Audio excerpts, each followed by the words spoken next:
Alors, on va reprendre. Donc, on est page Resh Tzadik Tet.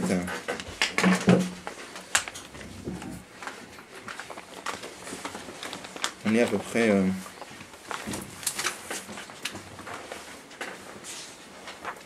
vers le premier tiers de la page, à peu près. Alors, on va reprendre. Alken Yarda Neshama Lemata. Vous voyez, c'est à peu près le tiers de la page. C'est un peu au-dessus du chiffre 90. 2 lignes au-dessus du chiffre 90. Page Resh Tzadik Tet.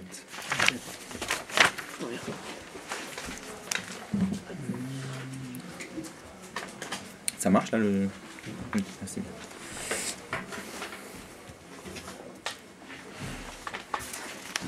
Alors, qu'est-ce qu'on avait vu? On avait expliqué la dernière fois, c'est qu'il existe au niveau des Neshamot, là il y a la madriga de Banim et la madriga de Avadim. Il y a peut-être des gens qui ne savent pas encore qu'on est... Il y a des gens en bas encore? Il y a des gens en bas? Hein?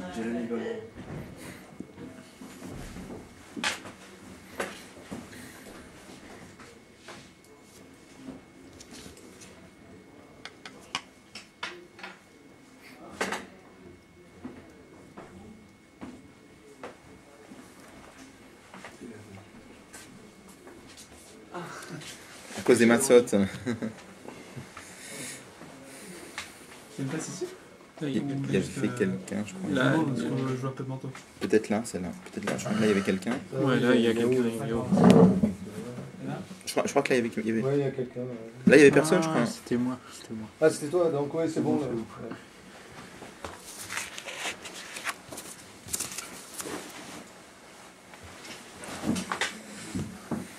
Alors, on était donc page reste à tête. À peu près le tiers de la page où c'est marqué Alken Yarda Neshama le matin. On avait fait quelques lignes de plus, mais on va reprendre là. Alors, donc, qu'est-ce qu'on avait vu la dernière fois? On avait expliqué qu'il y avait deux madrigotes dans le niveau de... Enfin, il y avait des Neshamot qu'on appelle Avadim. Il y avait des Neshamot qu'on appelait Banim. On avait vu que les Neshamot qui s'appellent Avadim sont liés avec le Shem Elohim, parce que c'est marqué le mot Oved Elohim. Et on avait expliqué qu'est-ce que c'est que le nyan de Oved Elohim. On avait expliqué la dernière fois, et on va encore en parler, que c'est le nyan de Oved. Ça veut dire travailler, mais ça veut dire aussi réparer, arranger. On a dit finalement ce sont des neshamot qui sont Oved Elohim, c'est-à-dire qui sont en train de réparer, si on peut dire, d'arranger, d'améliorer, si on peut dire, le Shem Elohim. Le Shem Elohim, on a dit que c'est le Shem qui crée le Tzimtzum, le voilement de Dieu dans le monde. Et leur avoda, c'est quoi? C'est de réparer le Tzimtzum. Comme c'est marqué dans Bereshit, c'est marqué Asher bara Elohim la'asot. Que Dieu a créé l'asot pour faire. Et l'asot, faire quoi? C'est-à-dire que le juif doit amener une certaine plénitude dans le monde. L'asot, ça veut dire aussi les taken. Alors, c'est pas mignon. D'ailleurs, le mot avoda, on a vu que c'est on amène l'expression de orot, on va en parler, orot avudim. Orot avudim, ça veut dire des peaux qui ont été travaillées, mais dans le sens des peaux qui ont été tannées. C'est-à-dire qu'on prend une peau qui est grossière, et on la raffine jusqu'à ce qu'elle soit apte à ce qu'on en fasse un parchemin pour écrire des tefilines, des mezuzot, un sefer Torah, etc. Bon. Alors, je reprends Alken Yarda Neshama le matin. Yarda Neshama le matin liot Oved Elohim, pour ces Neshamot là qui sont la madriga de Avadim, c'est la raison pour laquelle leur Neshama est descendu dans le monde pour être Oved Elohim. Ça veut dire quoi? Pour être Oved Elohim, c'est-à-dire l'avodul taken prinata chosher va hester anim shar misham Elohim.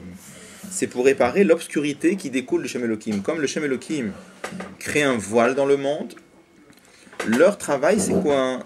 C'est de réparer cette obscurité qui est installée, si on peut dire, par le Shem Elohim.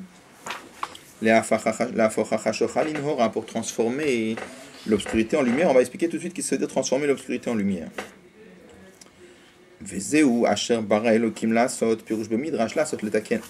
Pour ça qu'on dit dans la création que Dieu a créé Elohim, Blasot pour faire. Pirush bemidrash lasot letaken. Le midrash traduit. Tout le monde a trouvé? Que la sot, ça veut dire letaken arrangé. Comme je vous ai dit, il y a un verset, c'est marqué Vasta et Tzipornea. dans Parashat Kitetse. C'est-à-dire l'état Kena Esteranim Sharmishem Elokim, c'est-à-dire arranger, réparer l'obscurité qui découle de Shem Elokim. Et comment on fait cette chose-là? Le débitul ha-yesh la haïm. C'est par le fait que les créatures qui se ressentent comme yesh s'annulent devant le dévoilement d'Akadosh Baruch Hu qui s'appelle haïm. Comment on fait ça? Kacher Adam Lemata, lorsqu'un homme qui est en bas, Shemelu Bafesh Begou Venefesh Abami, qui est habillé dans un corps matériel et qui est habillé dans une âme animale. Le lien de l'âme animale, c'est quoi? C'est qu'elle se ressent. Qu'est-ce qu'elle ressent l'âme animale? Elle ressent moi. Et qu'est-ce qu'elle ressent avec moi? Elle cherche son intérêt. Et qu'est-ce qu'elle va chercher? Son plaisir matériel. Alors le travail d'un juif, c'est d'arriver à sublimer ça et passer au-dessus de ça. Shen Prinash Yesh ou Pirut, c'est le niveau de qui se ressentent comme séparés de Dieu. Yesh, il y a moi. Ils se ressentent séparés de Dieu. Amita velechol inyan imagouf nimvetavot gash, mais il a envie de tous les plaisirs corporels et toutes les envies matérielles. Mais lui, il se laisse pas attirer par les plaisirs, par les choses matérielles. Adraba, au contraire, il s'oblige. Kofé, ça veut dire, il s'oblige dans chaque détail de la vie matérielle de ne pas chercher le plaisir matériel dedans. Comment cela? Par ses efforts, d'arriver à ressentir que dans chaque chose matérielle, il y a une vitalité divine. Et l'essentiel de la chose, c'est pas l'objet matériel tel que tu le vois avec son aspect attrayant, mais d'arriver à voir la chose, de sentir que l'essentiel en chaque chose, c'est la vitalité divine qu'il a en lui. Et d'arriver à ressentir que si on prend l'objet matériel tout seul, sans prendre la vitalité divine qu'il y a, ou d'avoir miutz veshikutz bem, c'est quelque chose de proprement écœurant. Il donne un exemple. Kmo agouf beli chayut anefesh. Si par exemple on prend un corps sans la vitalité qu'il y a dedans, c'est un cadavre. C'est quelque chose d'écœurant. Are bemesher zman katan nirka venifsad. Un corps qui n'est pas animé, à la fin il pourrit. Donc d'arriver à ressentir que le matériel sans la vitalité divine qu'il y a dedans, c'est comme un corps qui a perdu sa vitalité, c'est quelque chose qui est complètement pourri. Et d'arriver à cette sensation que la chose, elle devient vraiment écœurante pour lui. Donc là, il parle d'un juif qui est en train de se travailler, d'arriver à une madriga dans laquelle il recherche dans les choses matérielles, non pas le plaisir matériel, mais d'arriver à sentir que l'essentiel, c'est la vitalité divine qu'il y a dedans. Et... Concrètement, je n'ai pas compris. Qu'est-ce que c'est concrètement un juif qui a travaillé sa neshama, et donc quand il va manger une pomme, à quoi il va penser, et l'autre on va expliquer tout de suite. À tel point que le matériel tout seul, sans la vitalité divine, ça devient écœurant. Shokatz Bob, il est écœuré par cela.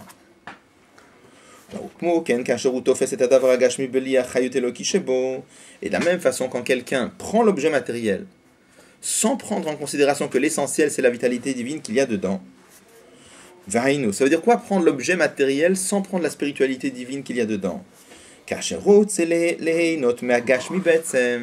Quand quelqu'un veut tirer profit du matériel qu'il y a dans l'objet, ou et avoir un plaisir comme le reste de l'humanité, il est en train de prendre quelque chose qui est profondément écœurant.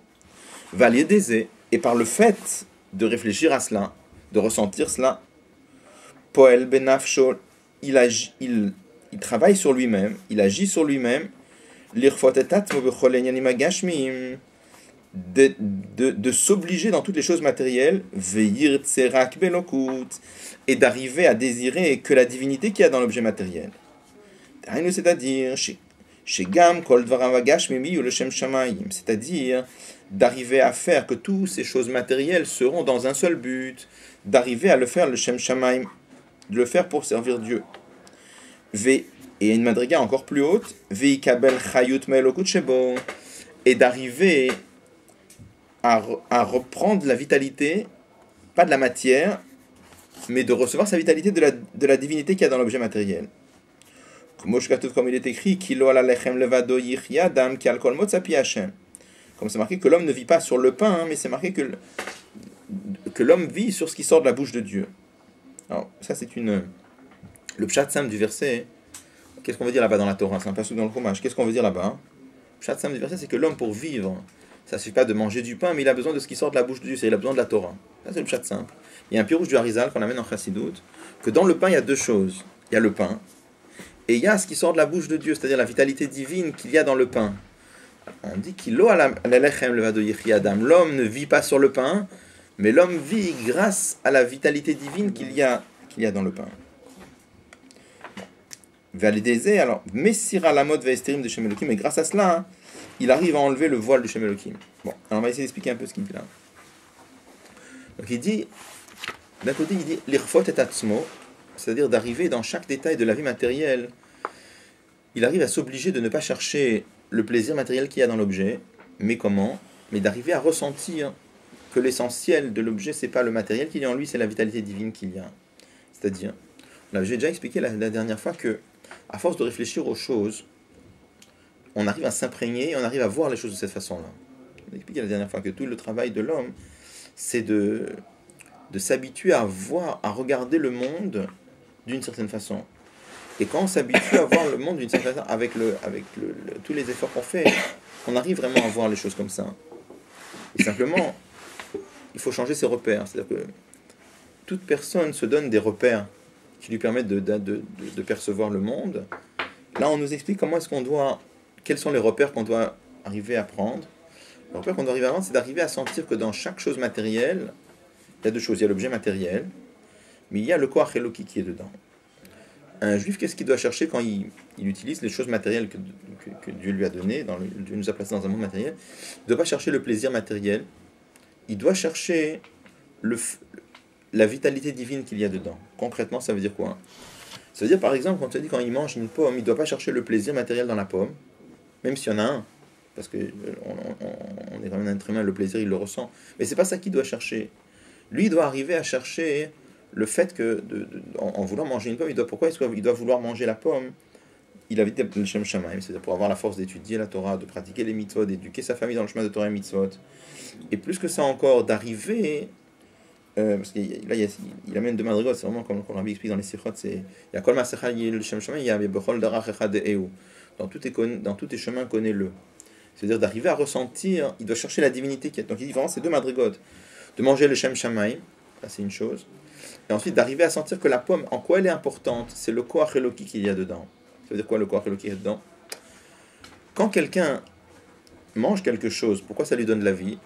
Alors, en général, on s'imagine, parce que dans ce qu'il mange, il y a de l'énergie, il y a tout ce qu'on apprend en biochimie, c'est-à-dire comment ça va rentrer dans les cycles biologiques et comment ça va lui donner une certaine énergie qui va lui permettre de vivre physiquement. Mais ça n'est qu'un levouche matériel, ça n'est qu'un vêtement matériel. La vérité, quand un juif mange, qu'est-ce qui lui donne la vie?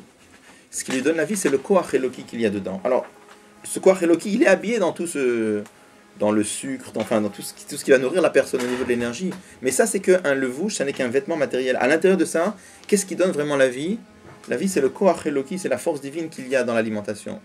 Donc là, par exemple, quand le juif mange, qu'est-ce qu'il doit chercher? Il ne doit pas chercher le plaisir matériel qu'il y a dans la chose, mais il doit chercher le koach Eloki qu'il y a dedans.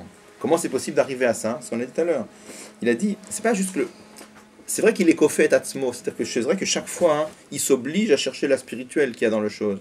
Mais d'où ça vient? Ça vient d'une avoda klalit. Cette avoda klalit, ça découle quand même du fait qu'il s'habitue à regarder le monde d'une certaine façon. Comment il s'habitue à regarder le monde? Il s'habitue à regarder le monde de façon telle que le matériel, ça n'est qu'un vêtement, ça n'est qu'un corps, et à l'intérieur, il y a une vitalité divine. Et d'arriver à se représenter très clairement que si on prend le matériel seul, sans prendre le spirituel qu'il y a dedans, c'est écœurant. Pourquoi c'est écœurant? On a dit c'est comme si tu prends un cadavre. Un cadavre, c'est un corps, mais il n'y a plus de vie dedans. Quand tu sépares le corps de la vitalité qu'il y a divine, c'est quelque chose qui est profondément écœurant. Alors, la différence, c'est que le cadavre, tu vois, là, tu ne vois pas. Mais on avait déjà dit la dernière fois, c'est le travail d'un juif de s'auto-éduquer à regarder le monde de cette façon-là. Donc, quand il dit ici qu'il est à la madriga qu'il est à cette madriga-là d'être Moès d'être écœuré par les plaisirs matériels. Ça veut pas dire qu'il est arrivé à la madriga du tzaddik. Parce que même c'est marqué dans Tania qu'un tzaddik, il est écœuré par les plaisirs matériels. Ici, c'est pas du tout un tzaddik, ça peut être même un juif qui est pas tzaddik. Pourquoi? Parce que le tzaddik, c'est quelqu'un, il recherche que Dieu, les plaisirs matériels, ça l'écœure profondément. C'est-à-dire qu'il n'a plus du tout d'attirance pour les plaisirs du monde matériel, le tzaddik. Là, on parle de quelqu'un qui reçoit, oui, une attirance pour les plaisirs du monde, clairement, parce qu'il a un effet Shabbahamit, mais il est en train de travailler sur son effet Shabbahamit pour s'habituer dans chaque détail de la vie, de regarder la spiritualité qu'il y a dedans, et à force de s'habituer à cela, c'est comme ça qu'il arrive à voir la chose. Par le mot Oved, tu le vois. Oved, c'est un présent continu, alors qu'un Saïd, c'est un Eved. Il a déjà fait son travail. C'est ce qui met Oved. Ouais. Il s'adresse aussi à un rachat. Oui, bien sûr. Parce que si tu ne manges pas les Shem tu rentres dans l'équipe de Tatmeot. Ouais. Donc c'est beaucoup plus grave. C'est un autre aspect de la vision. C'est On bien peut comme faire peur à système. la personne. Ou... Qu'est-ce que tu dis? C'est spécial quand même comme système que Dieu nous il nous a demandé de manger, mais que quand on mange, on va se battre pour pouvoir ne pas profiter de ce qu'on fait en fait, ce qu'on mange, mais de se concentrer dans quelque chose d'autre. C'est C'est quand même un peu. Et on aura pu avoir une avamina de se nourrir avec des pilules de magnésium ou avec des. Non, c'est vrai. On aurait pu se trouver un autre système. Là où Dieu nous dit mange, mais mange mais sans penser à manger, il faut que tu manges en pensant à. C'est plus dur. Ouais, c'est le travail, Alors, justement. il y a- C'est limite. C'est pour ça qu'il y a c'est on amène en chassid un passage du Zohar qui dit ouais, Nama pumchar balichol, on mange le pain au fil de l'épée. Alors le Zohar explique pourquoi il dit que le moment où on mange, c'est une guerre. Pourquoi c'est une guerre? Parce que c'est toute une guerre pour arriver à chercher la vitalité divine et pas le plaisir matériel. C'est tout un travail. On ne dit pas que c'est une chose qui est évidente. C'est Mais ça, on donne la force au clipote quand même si on fait ça, si on fait pas comme ça. Oui, oui, bien sûr. C'est très grave. Celle-là, il n'aborde pas ce sujet-là. Non, Il n'aborde pas le côté négatif. c'est clair. Sauf Shabbat et Yom Tov, bien sûr qu'on peut faire ça comme on veut par contre. Même là, il y a ça. pour le plaisir. Shabbat. Shabbat, il y a une Il y a une élévation quand même. il y a une élévation dans la matière. Ouais. Eh ben, il y a Chachamim, il faisait des blagues pour ouvrir les élèves à l'école. Alors, il y a une chose que je voulais voir encore quand il dit.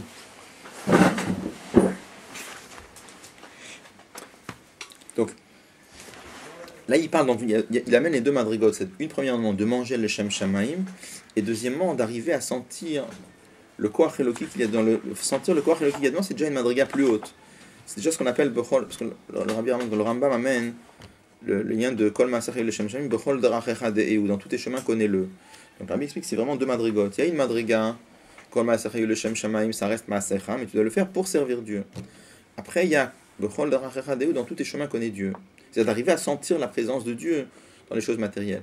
Ça, par exemple, il y a un exemple plus facile à comprendre qu'on donne, par exemple, dans le travail. Quand quelqu'un est plongé dans le travail, dans la parnassa, on peut voir, et on doit, ça c'est le travail d'un juif, c'est marqué dans le Yom Yom, d'arriver à sentir la providence divine. C'est qu'on voit que dans le travail, il y a eu tel problème, et juste il y a eu ça, et juste il y a eu ça, de sentir comment c'est la shgacha pratique, c'est la providence divine qui est en train de régler chaque détail de la vie d'un juif, et ce qui finalement que le juif arrive à ressentir dans sa parnassa, dans ses problèmes matériels, il arrive à sentir la présence d'Akadosh Baruch Hu. Ça correspond à quel niveau? Bechol Daracha De'eu. C'est-à-dire que dans le Gashmi, dans le travail, il voit Akadosh Baruch Hu. Et par rapport aux autres, au Goïm, est-ce qu'il y a une influence? Non, par rapport au Goïm. Oui. Est-ce qu'on a un ressenti de Dieu qui est plus intense ou Pour nous, une influence, oui, pour nous. oui, les problèmes, ça peut être tous les problèmes. Ça peut être des problèmes qu'on a avec des goïms, ça peut être des problèmes qu'on a avec Sans avoir forcément des problèmes. Oui, non, mais enfin, une affirmation en fait.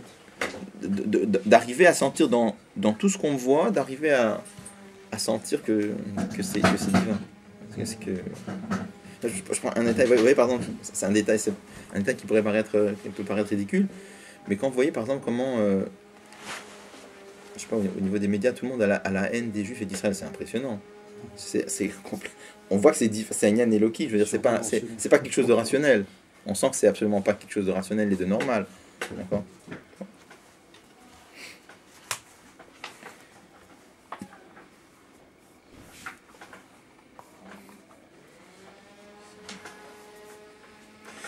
Alors qu'est-ce qu'il dit ? Il dit que quand le juif fait cet effort de façon continue, d'arriver à ressentir dans les objets matériels la présence de Dieu, progressivement, il enlève le voile de Shem Elohim. C'est qu'à force de ce travail-là, que le juif arrive à ressentir dans les objets matériels, de ressentir la vitalité divine, alors progressivement, il arrive à enlever le voile de Shem Elohim. Ce qui dit, regardez les mots, Valiédézé, et grâce à cela, Meisira la mode vaestrim de Shem Elohim, il enlève les voilements de Shem Elohim. Et il transforme l'obscurité en lumière. Pourquoi? Il arrive à ressentir dans sa part du monde, il arrive à ressentir le Shem Havai et le dévoilement de Dieu.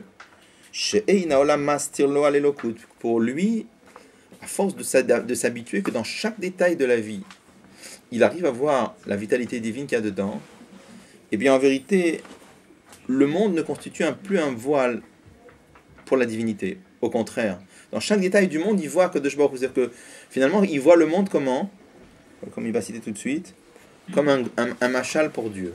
C'est-à-dire, quand on avait appris le maman de Veyadata Yom, Tavresh Nun Zayin, là-bas il expliquait que c'est comme quand par exemple un rave, il veut expliquer quelque chose de très très profond, de très abstrait, à un élève qui est simple. Donc, comme c'est trop abstrait, il n'y a aucune chance que l'élève comprenne. Donc, qu'est-ce qu'il fait?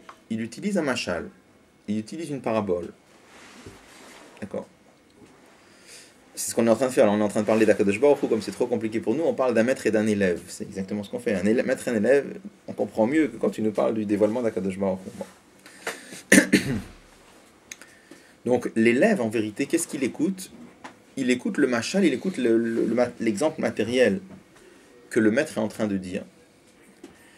Et dans un premier temps, il doit se concentrer pour comprendre le machal qu'on est en train de lui dire, de comprendre la parabole. Dans un deuxième temps, c'est pas juste qu'il comprend le machal. À travers le machal, il comprend le nimshal. Qu'est-ce qu'il comprend le nimshal?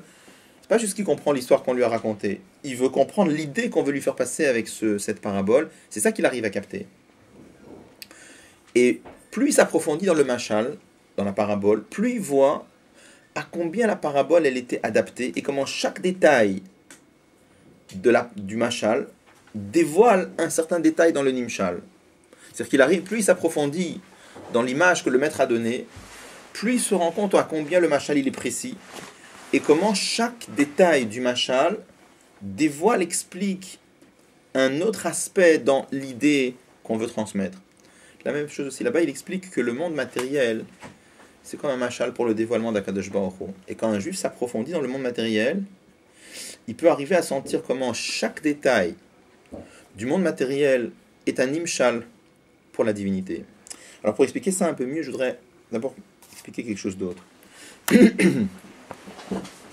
Qu'est-ce qu'il a dit avant? Il a dit avant, il faut s'habituer au fait que dans chaque détail du monde, il y a une chayut elokit. D'accord? Et que sans cette vitalité divine, c'est comme un cadavre. Le monde n'a pas de vitalité, il n'a pas de tochem. Pourquoi il ne dit pas plus que ça? Pourquoi il ne dit pas que le monde il est porté à l'existence chaque seconde par Dieu? Il aurait pu dire plus fort que ça. Vous comprenez ce que je veux dire?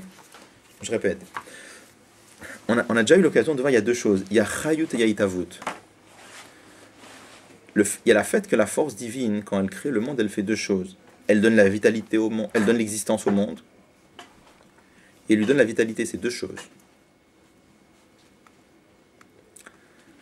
La question que je demande, je vais la réexpliquer tout de suite, mais je veux dire que vous voyez que ça où je veux arriver.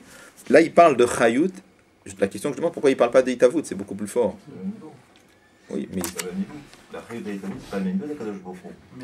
Et la chayut, elle commence pas dans ce monde, elle commence à un niveau moins élevé que l'itavut.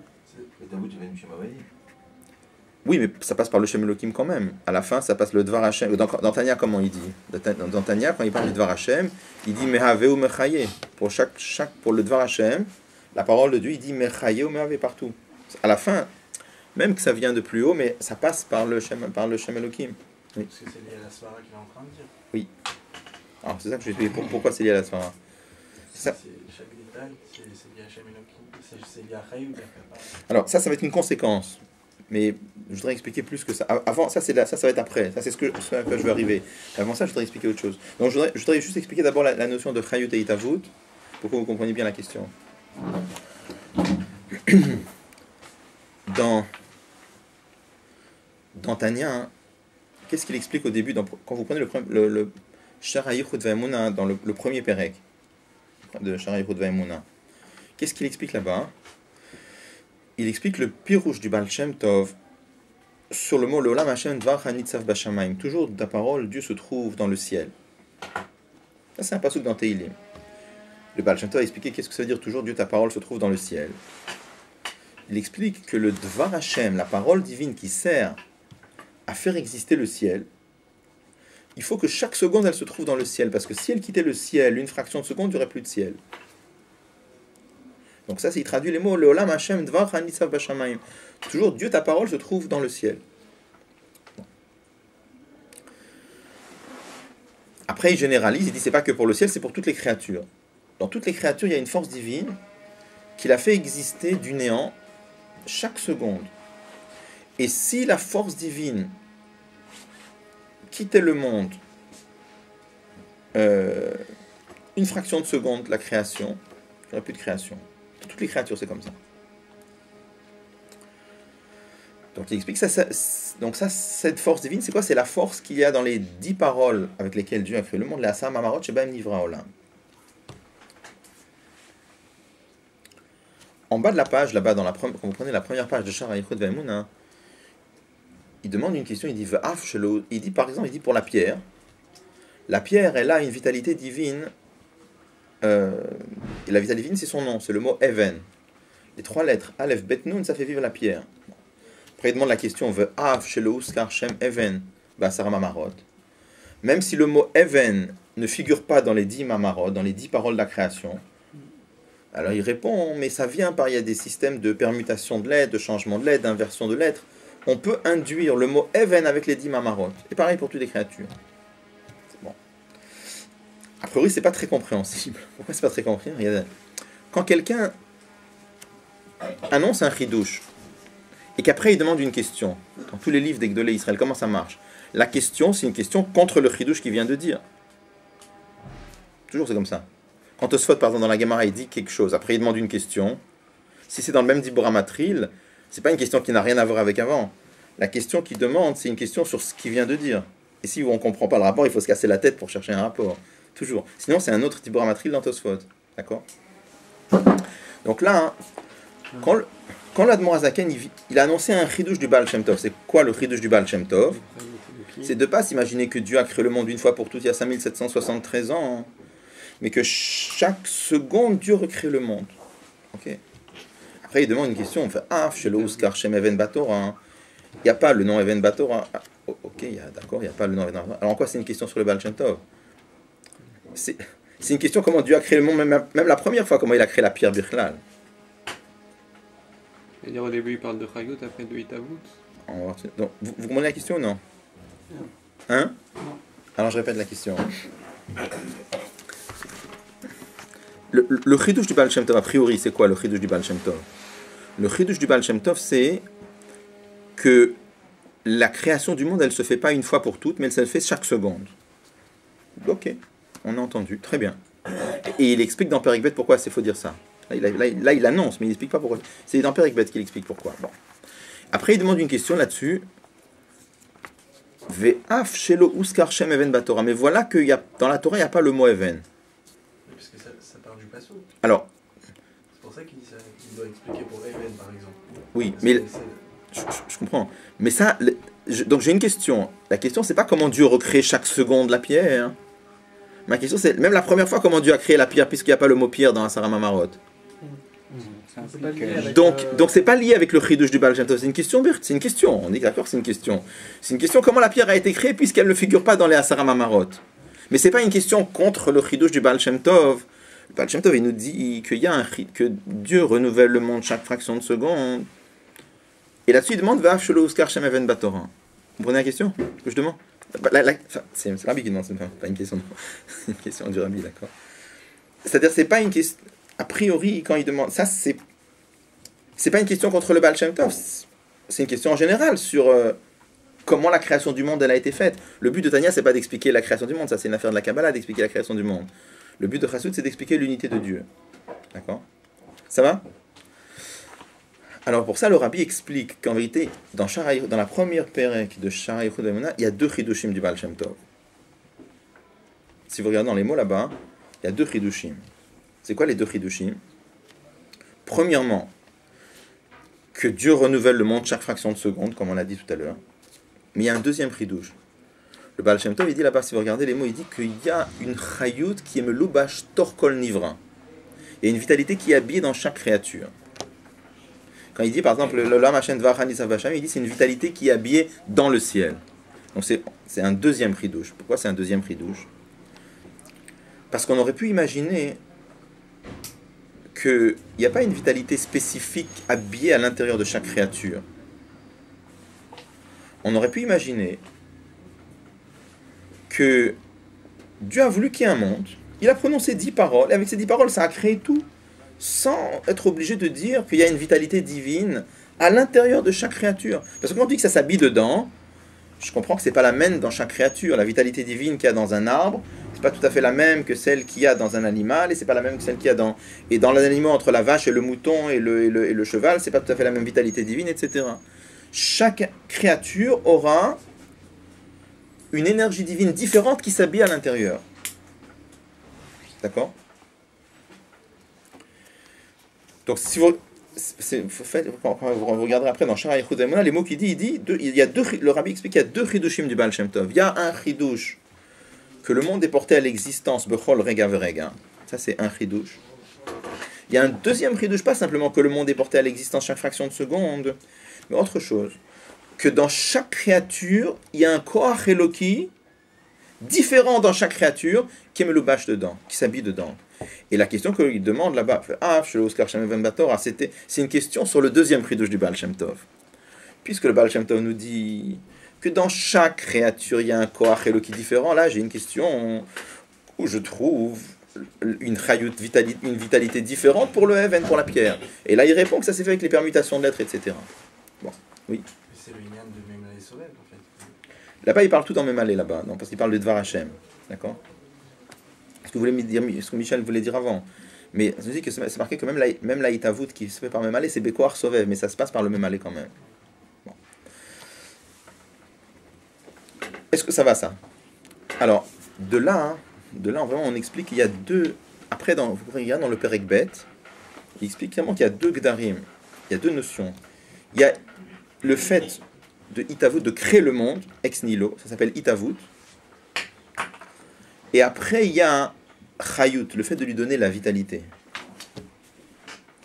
Et si vous regardez dans le premier Perek, là-bas, il amène là-bas le Harizal, il dit, et c'est ça que le Harizal a dit, que même dans les pierres, il y a aussi un Nefesh, dans les pierres.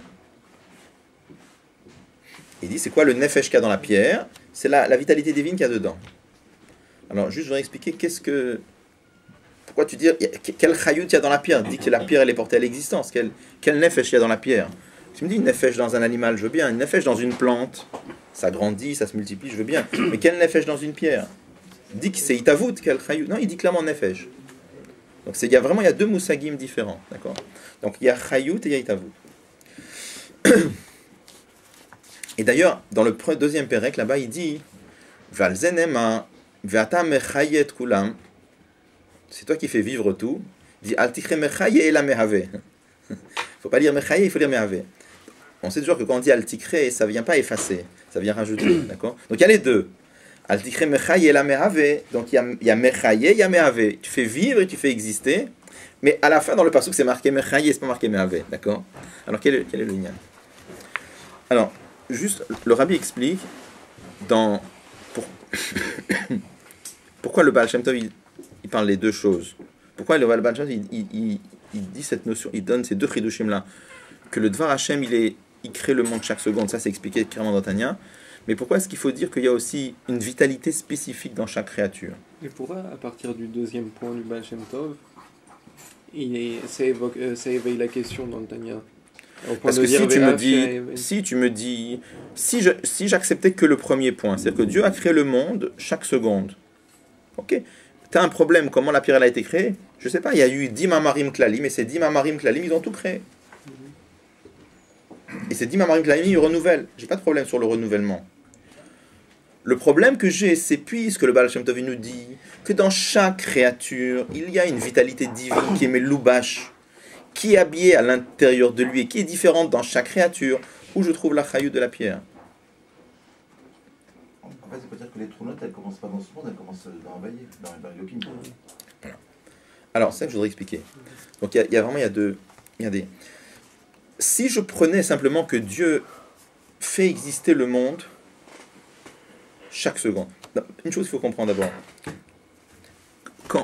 Avant Bereshit, d'accord? Avant Bereshit, c'est pas juste qu'il n'y avait pas de monde. Parce que quand je dis qu'il n'y avait pas de monde, c'est qu'il n'y avait pas la matière, il n'y avait pas l'énergie, il n'y avait pas l'espace, il n'y avait pas le temps, il n'y avait pas la logique. Tout ça, c'est créé dans... Mais pire que ça, c'est-à-dire que la notion de monde n'a pas de sens. Qu'est-ce que ça n'a pas de sens? Imaginez-vous avant Bereshit, donc il n'y a rien. Si je dis un arbre, c'est quoi un arbre? C'est-à-dire qu'il ne fallait pas créer juste l'arbre, il faut créer aussi la notion. L'espace, c'est quoi l'espace? C'est des choses... Est-ce que vous voulez dire? C'est-à-dire que avant Bereshit, c'est pas simplement que le monde n'existait pas et que les créatures n'existaient pas, la notion elle n'existait pas. On est d'accord? Bon, il y a beaucoup de choses là, c'est très profond cette la notion elle n'existait pas, d'accord? Bon. Donc, imaginons maintenant que Akadosh Baruch Hu crée le monde.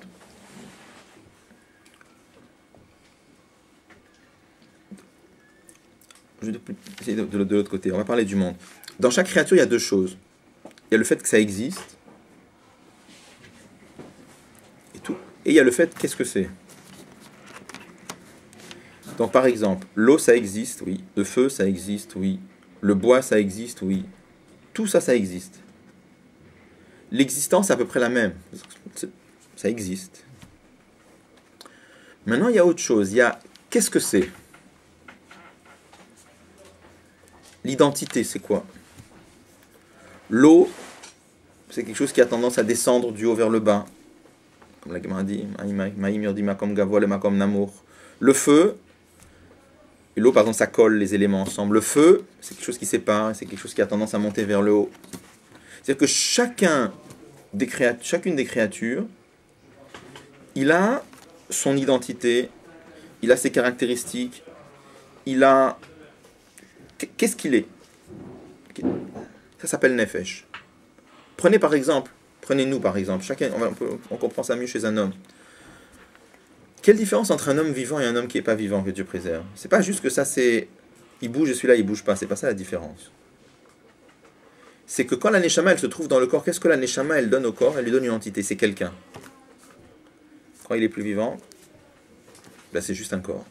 Donc la Neshama, qu'est-ce qu'elle fait? C'est pas juste que la Neshama elle fait bouger. Je vous ai déjà donné cet exemple, quand vous rentrez une main dans une marionnette, la main elle fait bouger la marionnette, mais la marionnette c'est pas quelqu'un. La Neshama elle fait que le corps ça devient quelqu'un, il a une identité, c'est quelqu'un. Et de la même façon, le Nef... Donc je reviens sur les créatures, dans chaque créature il y a deux choses. Il y a le fait que ça existe, et ça c'est à peu près le même existe chez tout le monde. Il y a, qu'est-ce que c'est, quelle est son identité? Imaginez que, par exemple, Dieu aurait pu créer le monde de façon globale. Il a voulu qu'il y ait un monde, et il y a un monde. Alors même avec 10 paroles. 10 paroles globales qui créent tout. Quel rapport entre le monde et Dieu? C'est que chaque seconde, il est créé par Dieu. Mais maintenant, l'identité qu'il y a dans chaque chose, ça commence où ça? Ça commence dans le monde. Cette pluralité d'identité, il y a une créature qui monte vers le haut, il y en a une qui descend vers le bas. Dans le monde, il y a des choses pareilles. Quelle est leur identité? Ce sont des créatures. Dieu a voulu faire les choses différemment. Il a voulu créer une multiplicité dans lui-même. C'est-à-dire qu'il a voulu faire émaner différents niveaux de vitalité divine, différents niveaux de lumière divine. Et il a voulu que ces différents niveaux de lumière divine créent des créatures différentes. Ça veut dire quoi? Ça veut dire que chaque créature, son identité c'est quoi? Eh bien c'est un reflet de tel niveau de lumière divine, ou de tel niveau de lumière divine, ou de tel niveau de lumière divine. Qu'est-ce qu'on gagne avec ça? On gagne avec ça que la relation entre la création et Dieu, elle n'est pas seulement au niveau du fait que ça existe. Pourquoi ça existe? Parce que Dieu le fait exister chaque seconde. Mais c'est aussi au niveau de qu'est-ce qui existe.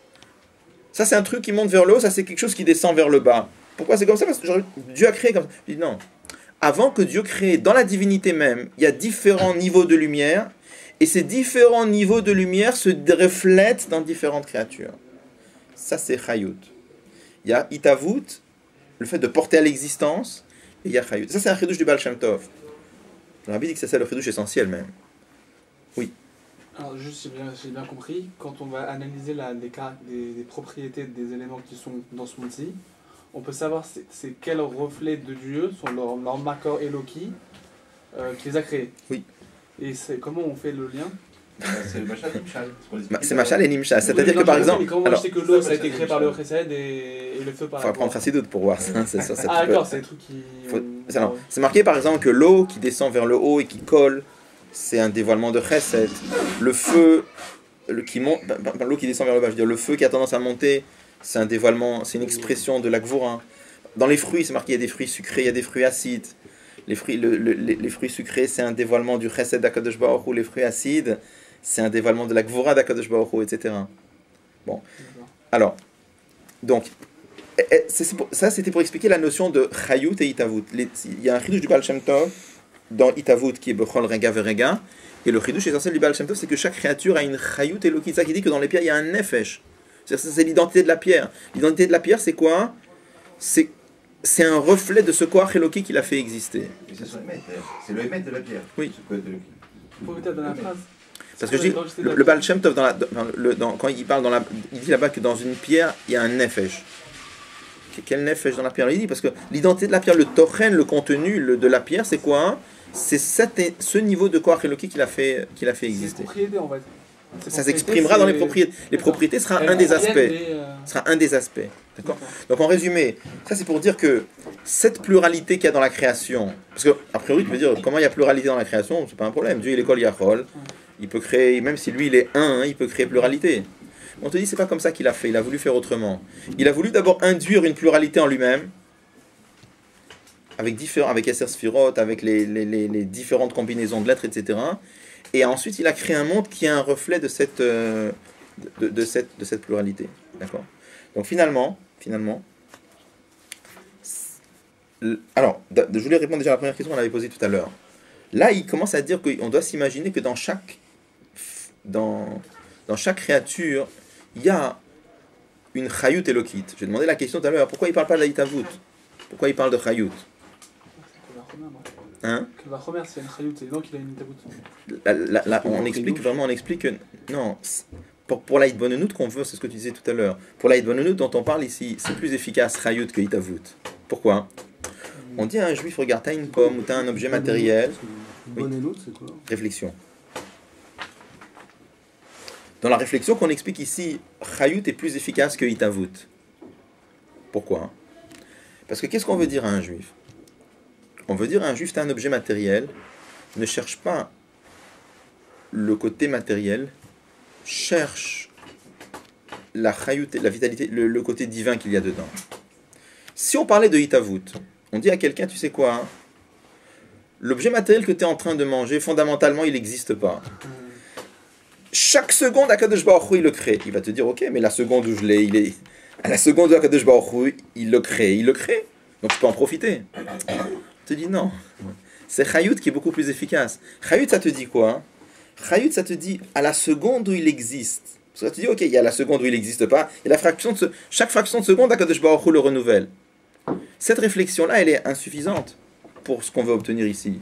Parce que lui, il va te dire, il ne faut pas que tu cherches l'objet matériel. Il va te dire, pourquoi pas? Parce que tu lui dis, Akadosh Baruch Hu, il le crée bechol rega verega. Il te dit, ça ne me dérange pas. Akadosh Baruch Hu, il le crée bechol rega, très bien. Mais à l'instant où Akadosh Baruch Hu le crée, pourquoi je ne peux pas en profiter? On te dit, mais non, c'est Chayut qu'il faut réfléchir ici. Pourquoi Chayut? Parce que Chayut, ça te dit, à la seconde où Akadosh Baruch Hu le fait oui exister, quelle est son identité? C'est pas l'objet matériel que tu vois. Son identité, c'est quoi? Il est quoi? Sa Chayut, c'est quoi? Son identité, c'est quoi? C'est un reflet du Koach Eloki, beaucoup plus efficace. C'est comme ça que tu dois t'habituer à regarder les choses.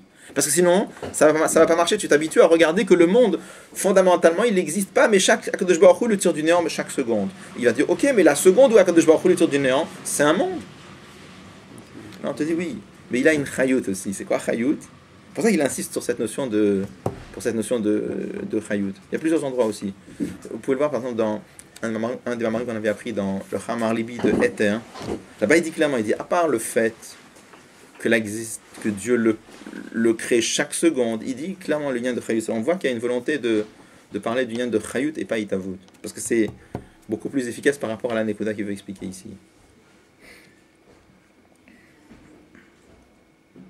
Donc avec ça, on peut comprendre que finalement, il arrive à comprendre. Quand un juif s'habitue à regarder chayut, il comprend que chaque détail du monde, c'est un machal pour la chayut et le kit. Oui.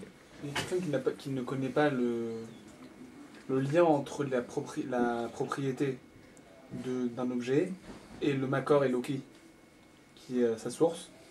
Alors, quoi, il va ressentir une plus grande...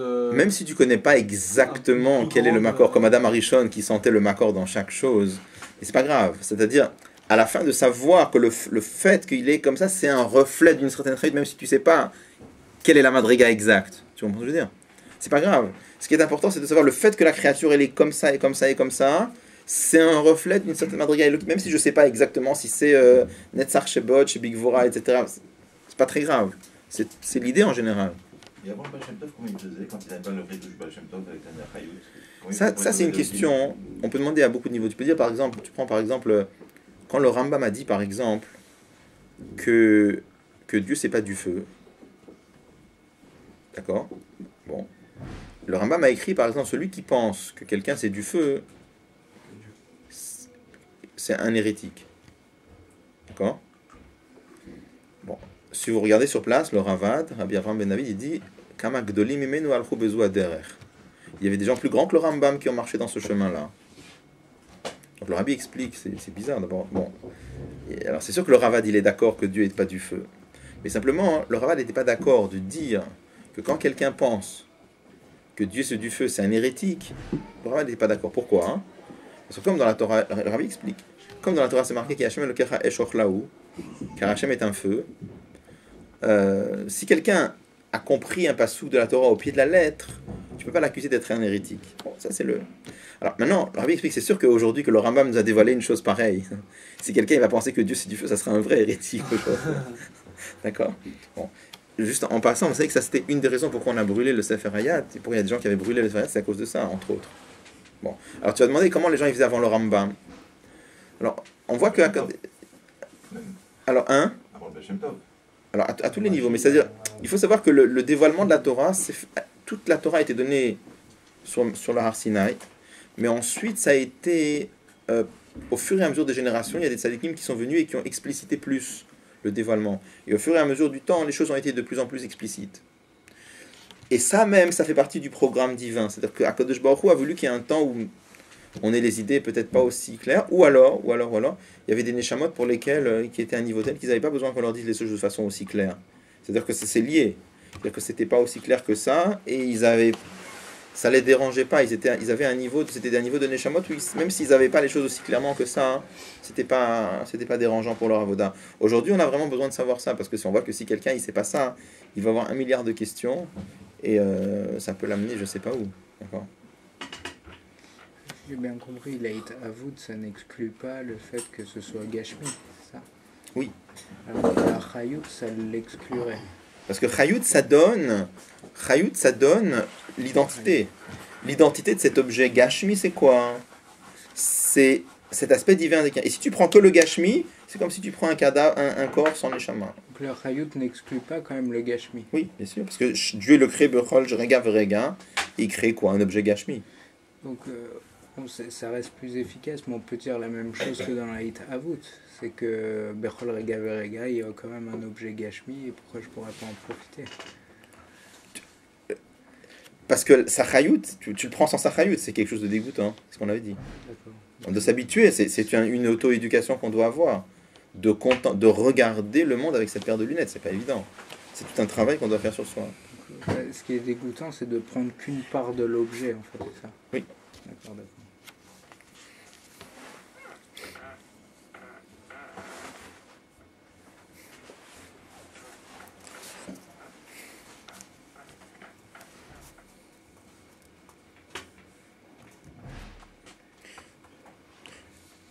Donc, ce que je veux dire, c'est que, je vais expliquer, quand il dit le mot Me'aper HaShochal Inora qui transforme l'obscurité en lumière, c'est-à-dire que quand un juif s'habitue à regarder le monde comme ça, hein, quelque part, quelqu'un qui voit le monde en tant que monde, c'est une certaine obscurité. Mais quand il s'habitue à voir dans chaque détail du monde, de voir la chayut elokit qu'il y a dedans, il transforme l'obscurité en lumière. Pourquoi, hein? Parce que chaque détail du monde, il ressent une nouvelle chayut elokit. C'est comme quand quelqu'un... Comment? C'est devenu un reflet pour Dieu. C'est ça. Et si vous prenez le machal et le nimshal, et plus que ça encore, il le perçoit bemouchash. Bon, il va le dire plus loin. C'est pourquoi il le perçoit bemouchash. Quand, imaginez par exemple quelqu'un qui apprend la notion de Hashgacha Pratit telle que c'est expliqué en Chassidut, la providence divine qui dévoile, qui est présent dans chaque détail du monde. Il apprend, il y a plein de esberim en Chassidut, des esberim très très fins, etc. Et il apprend et c'est très très très profond et c'est très beau, mais ça reste de l'abstrait. Après il sort dans le monde, il a un gros problème.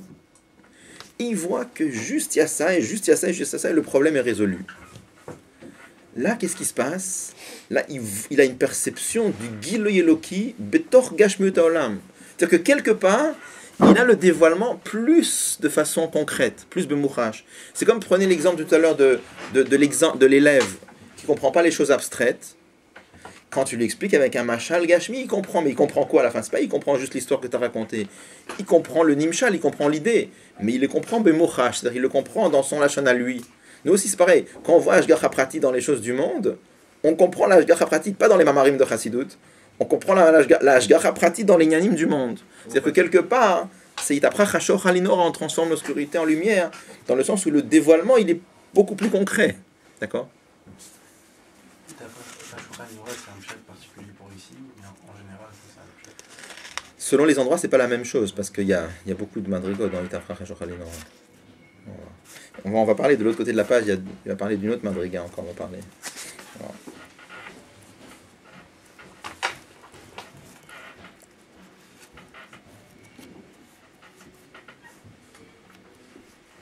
Alors. Non, chez nous la master le coup de Adraba, au contraire, Aliédé Olam, grâce au monde, Areu Roe ou Massig, Prina Telokut, Bemouchash Beyoter. Vous voyez? Grâce au monde, on est 1, 2, 3, 4, 5 lignes avant le bas de la page. Grâce au monde, il voit le dévoilement d'Akadosh Baruch Hu de façon concrète, bemouchash, c'est-à-dire concrètement. Ou benir gash, et il le ressent plus. Quand tu apprends dans un mamar de Chassidut le dévoilement d'Akadosh Baruch Hu, c'est une chose. Mais quand après tu le vois dans le monde, ça te touche encore plus. C'est ça. Donc moi je suis makom acher. Et comme c'est expliqué ailleurs, donc c'est le mamar de entre autres dans le mamar qu'on avait appris Veyadata Ayom. En vérité, le monde matériel, ça n'est qu'un machal pour la vitalité divine. Et grâce au machal, on comprend mieux le nimshal, parce qu'on le comprend bemouchash, on le comprend dans notre lachon, dans nos notions à nous. C'est-à-dire, ça veut dire que finalement, grâce au Shem Elohim, on arrive à percevoir même le Shem Havaye qu'il y a dans le Shem Elohim. Parce que vraiment c'est comme ça. Parce que le Shem Havaye et le Shem Elohim, en vérité c'est une seule et même chose. Et simplement le Shem Havaye se voile dans le Shem Elohim. Et quand quelqu'un enlève le voile du Shem Elohim, il peut arriver à sentir le lien de Shem Havaye. Est-ce que ça veut dire que la Torah c'est Machal et pas le Moni? C'est encore un autre. C'est lié, mais c'est encore un autre. C'est pas le même machal. Hein. C'est pas le même machal. Parce que là-bas, c'est un machal sur un niveau d'Akadosh Baruch Hu encore plus haut. Ça, il y a tout un mamar dans Torah Or, sur cette Nekuda-là. Chayavinish Limsumi Beporia dans Torah Or, là-bas où il explique très très longuement toute cette. On l'avait appris une fois il y a longtemps.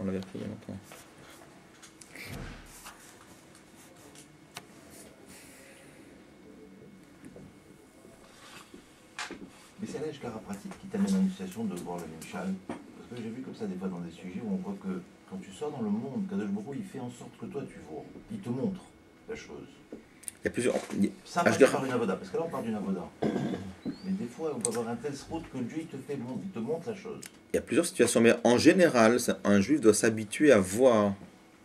Dans Yom Yom, c'est marqué là-bas qu'une des avodotes d'un Baal Essek, quelqu'un qui travaille dans le monde, c'est de s'habituer à voir la Hashgacha Prati dans le monde. Voir la providence divine dans... C'est un regret, j'entends tout. Il y a des gens, par exemple, aujourd'hui, il a fait une super affaire, il a gagné plein d'argent. Il y a deux façons. Il y en a un qui va te dire, ah là, aujourd'hui, j'étais génial, j'ai eu une idée de génie, etc. Bon. Et il y a un autre qui va dire, ah là, aujourd'hui, j'ai vu un Giloy le coup dans le monde. Comment il y a eu telle chose, et Akadosh Baruch Hu m'a envoyé telle idée. Ça dépend comment tu vois la chose. Tu vois, c'est toute une avoda d'arriver à ressentir comment on voit la chose. Et c'est pas... Des formations professionnelles. C'est la déformation professionnelle.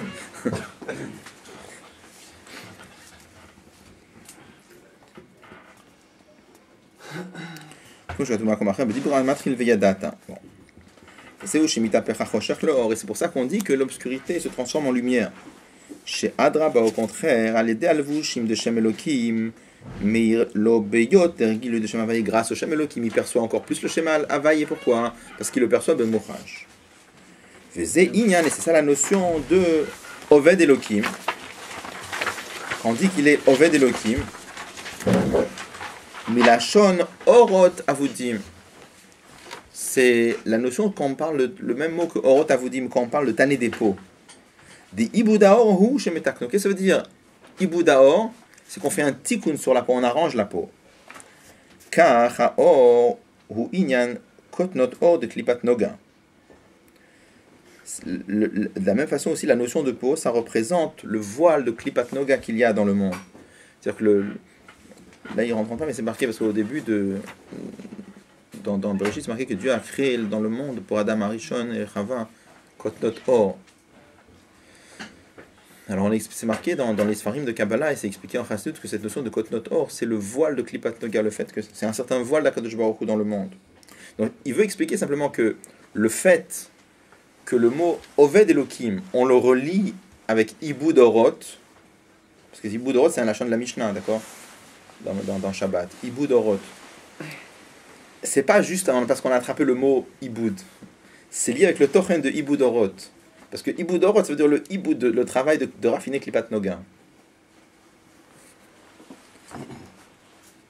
Shesho Shomi Shem Elohim, qui provient de Shem Elohim, ou Misham Nimshachim Kolata Avot Vetanugim. Et c'est de la Klipat Noga que proviennent toutes les envies et tous les plaisirs matériels. Oved Elohim le Takema Esther.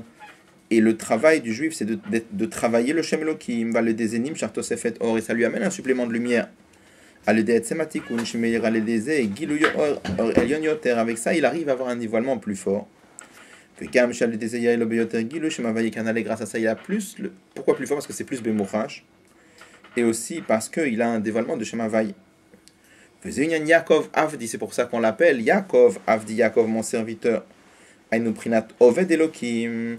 Les Takena Esther de Shem Elohim, chez Gilo Shem Havaï. Il répare le voile de Shem Elohim pour que le Shem Havaï brille dans le monde. Mais simplement, comme on va le redire après, parce qu'après on va parler de la madriga de Bani, même quand il perçoit le Shem Havaï, il perçoit le Shem Havaï tel qu'il transite, si on peut dire, par le Shem Elohim. On va voir après la différence. On va en parler après. Ok.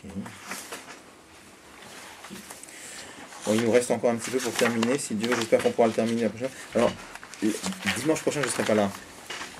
Dimanche d'après, c'est la veille de Pessah, pratiquement. Je pense qu'on se donne rendez-vous, si Dieu veut, le dimanche après Achron Shel Pessah. Donc ça fait dans... Et bon, là, si Dieu veut, j'espère qu'on pourra le terminer et qu'on passera à autre chose après. C'est pas mal. Après Pessah. Mais dimanche prochain, exceptionnellement, je ne serai pas là.